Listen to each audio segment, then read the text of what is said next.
Surat airport બની ગયાને વર્ષો થઈ ગયા છે, જોકે હજુ સુધી એરપોર્ટ પર રિક્ષા સ્ટેન્ડ બનાવાયું ન હોય, જેને લઈને વારંવારની રજૂઆતો કરાઈ હોવા છતાં પણ હજુ સુધી કોઈ જ નિવેડો ન આવતા રિક્ષા યુનિયન દ્વારા એરપોર્ટ ખાતે વિરોધ પ્રદર્શન કરવામાં આવ્યું હતું. સુરતના એરપોર્ટ બન્યા બાદ હવે ઇન્ટરનેશનલ એરપોર્ટ પણ બની ગયું છે, જોકે વર્ષો જૂની રિક્ષા ચાલકોની માંગણી આજે પણ સ્વીકારાઈ ન હોય, જેને લઈને રિક્ષા ચાલકોમાં એરપોર્ટ ઓથોરિટી સામે વિરોધ જોવા મળ્યો છે. વર્ષોથી શ્રી સાંઈ રિક્ષા એરપોર્ટ યુનિયન દ્વારા એરપોર્ટ રિક્ષા સ્ટેન્ડ આપવાની માંગણી કરાયેલી છે, જોકે આજ દિન સુધી એરપોર્ટ ઓથોરિટી દ્વારા રિક્ષા ચાલકોની માંગણી ન સ્વીકારી હોય, જેને રિક્ષા ચાલકોમાં રોષ છે. રિક્ષા ચાલકોએ કહ્યું હતું કે એરપોર્ટ ખાતેથી શ્રમજીવી રિક્ષા ચાલકોને રોજીરોટી મળી રહે તે માટે સ્ટેન્ડ આપવા માંગણી કરાયેલી છે, જેને લઈને એરપોર્ટ ઓથોરિટી દ્વારા તેઓની માંગણી સ્વીકારી સ્ટેન્ડ આપવામાં આવે તે રજૂઆત કરાઈ છે. મારું નામ મેહુલ ભરતભાઈ ચીનીવાલા છે. હું સુરત એરપોર્ટ પર સેક્રેટરી છું ઓટો રિક્ષાના. અમે અહીંયાથી વર્ષોથી ધંધો કરીએ છીએ. આજે વર્ષો થઈ ગયા. આજે અમને એરપોર્ટમાંથી બધાને બહાર કાઢી નાખ્યો છે.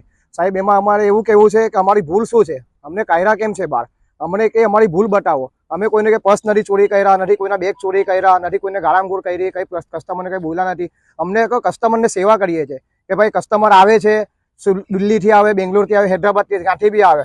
હવે કસ્ટમરને ટેક્સીમાં નહીં જો હોય, ટેક્સીવાળા 800-1000 રૂપિયા ભાડું માંગે, પ્રાઇવેટ ટેક્સીવાળા. ઓલા ઉબેરવાળા કહે કે ભાઈ એક્સ્ટ્રા પૈસા આપવું પડશે.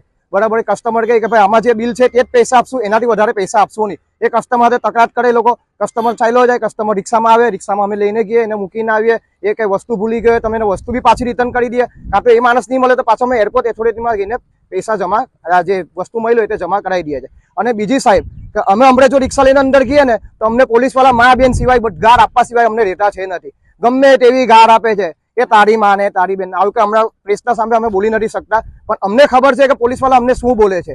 અમે તો પોલીસના બી વિરુદ્ધ નથી એરપોર્ટના બી વિરુદ્ધ. અમે તો ખાલી એટલું જ કહીએ છીએ, અમે આમ આદમી છીએ.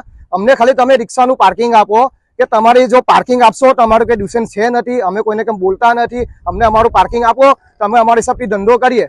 સુરત એરપોર્ટ ખાતે રિક્ષા ચાલક યુનિયન દ્વારા વિરોધ સાથે રજૂઆત કરી વહેલી તકે તેઓની માંગણીનું નિરાકરણ કરાય તે માંગ કરાય છે.